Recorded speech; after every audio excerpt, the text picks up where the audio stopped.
아무리 찾아도 보릿고개를 없애 국민을 배부르게 하고 나라를 이렇게 부강하게 만든 업적은 인류기원 이래 누구도 흉내낼 수 없는 일이기에 그의 생각만으로 눈물이 나오고 고개가 숙여지는데 비방하는 마음이 생기는 사람은 어떤 인간인가요?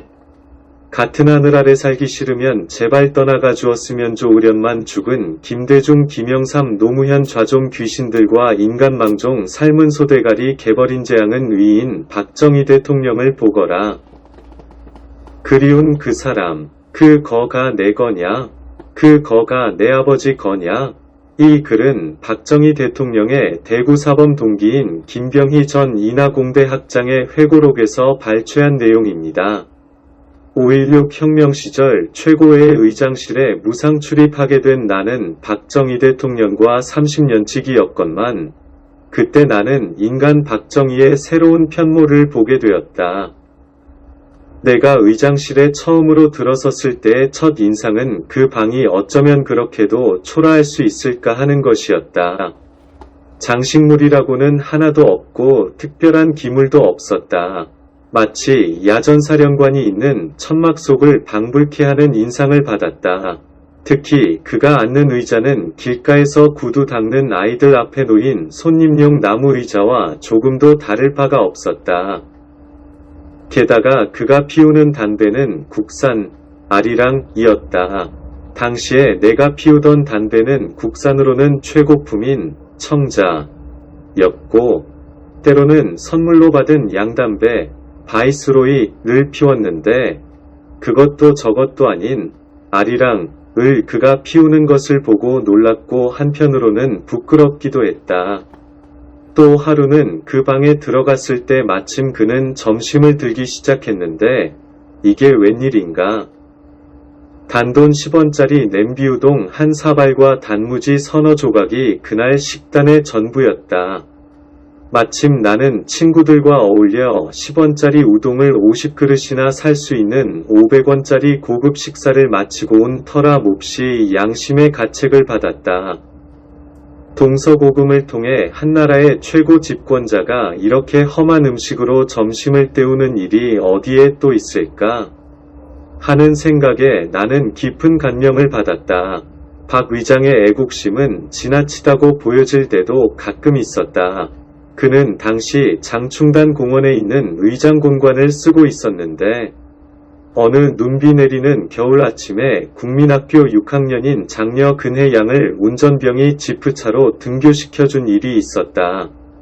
그날 저녁에 그 사실을 알게 된 박 의장은 근혜 양을 불러다 꿇어 앉혀놓고 그 차, 가, 니, 내 차냐? 그 차가 아버지 거냐? 하고 힐책했다. 아무 말도 못하고 울고만 있는 딸에게 그는 다음과 같이 말했다. 그 차는 나라 차야. 나라 차를 가 감히 등교용으로 쓸 수 있는가 말이다. 아득한 옛날 대구사범 1학년 때 생각이 떠오른다.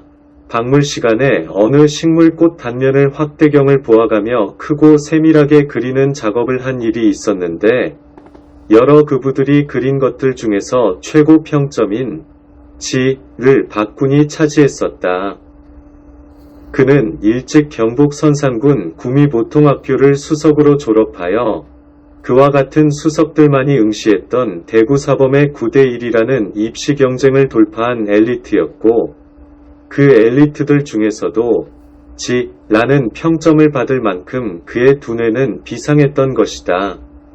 그랬기에 천군만마를 질타하는 작전계획이라면 저 미국 육사 출신의 엘리트들조차 우리 박 장군을 따를 수 없다고 하지 않았겠는가? 그랬기에 쓰러져가는 이 나라의 구출을 위한 한강도강 작전에도 성공하지 않았던가?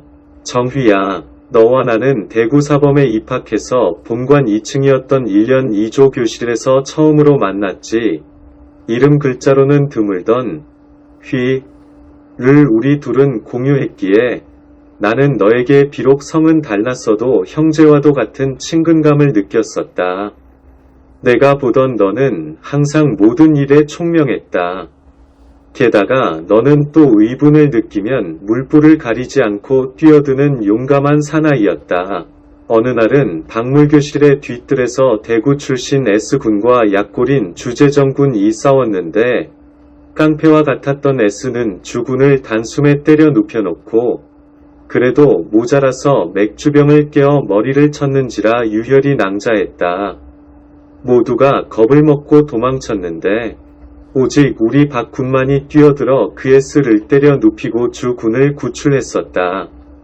그 용기와 그 지모와 그 애국심이 박군의 그날인 5.16 혁명을 있게 했건만 그에게 넘겨진 대한민국은 GNP 83불위 세계 153개국 중 152번째로 못 사는 나라였다. 헐벗은 백성들이 4월南풍의 대맥, 보리, 이 누렇게 있기만을 기다리고 있는 형편이었다. 이른바 우리 결의의 비운이었던 보릿고개를 알았기에 그는 10원짜리 냄비우동으로 점심을 때우면서도 그런 것조차도 못 먹는 불쌍한 동포들의 굶주림을 걱정했을 것이다. 또 체인 스모커인 그가 담배 없이는 아무 일도 손에 안 잡히니 피우기는 해야겠는데 그 옛날 아버지와 할아버지가 권려는커녕 한 봉지의 장수연이나 휘연조차도 손쉽게 못 얻어 피우시던 일을 회상하면 그 아리랑 을 피우기조차 송구스럽게 생각하지 않을 수 없었을 것이다.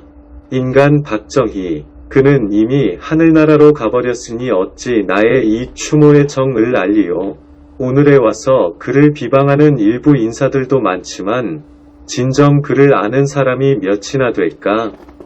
나는 그 당시 그를 가까이 모시면서 만사에 청렴결백했던 그를 보았지만 아무리 맑게 한다 해도 후일의 가족을 위해 어느 구석진 곳에 그들의 생활비 정도는 나올 무엇인가는 마련해 두었으리라고 보고 있었다.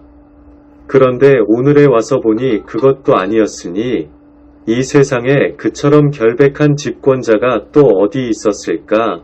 박 대통령의 비리를 찾아보려고 26년간 뒤지고 가고 파고 훑어봐도 찾을 수가 없으니 화풀이라도 하려는 듯 그가 쓴 광화문, 화령전, 운안각, 현판도 뜯어내고 그 시절에 심어졌다 해서 나뭇가지 뽑아낸 좌파들, 장관 자리에 앉음과 동시에 제 자식 취직 자리부터 챙기는 썩어 빠진 것들이 박 대통령을 매도하려 발버둥친다.